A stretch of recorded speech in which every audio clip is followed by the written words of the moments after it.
C'est parti pour la remise des prix de la 28e édition du défi M6 l'Express Grandes Écoles. Le but du jeu, c'était de créer une équipe de 10 personnes pour réaliser un magazine de A à Z. Si à l'époque où j'étais étudiante, il y avait eu ce prix M6 l'Express Grandes Écoles, j'aurais adoré y participer.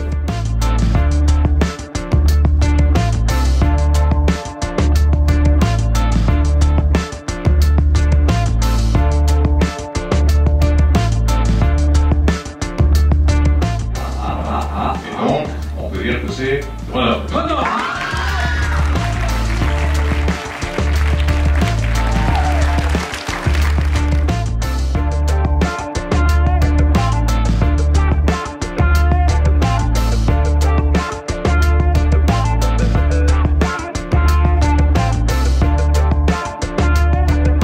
Aucun membre de l'équipe ne se connaissait et donc du coup on a appris à se connaître, à travailler ensemble, à travailler avec des caractères très différents, ce qui n'a pas toujours été facile mais ce qui a en même temps été un vrai plaisir.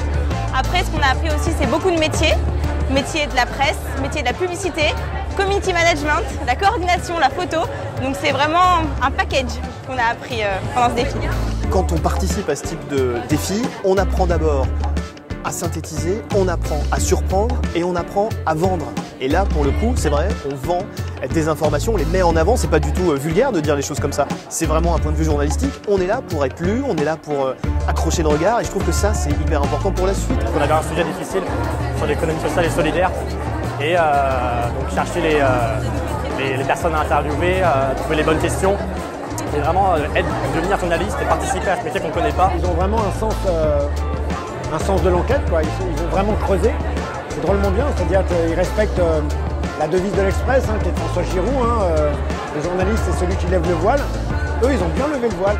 Une volonté d'accrocher, de faire un titre, de se mettre un peu dans la peau du lecteur en allant chercher voilà, l'idée séduisante qui va vous donner envie de lire le reste de l'article.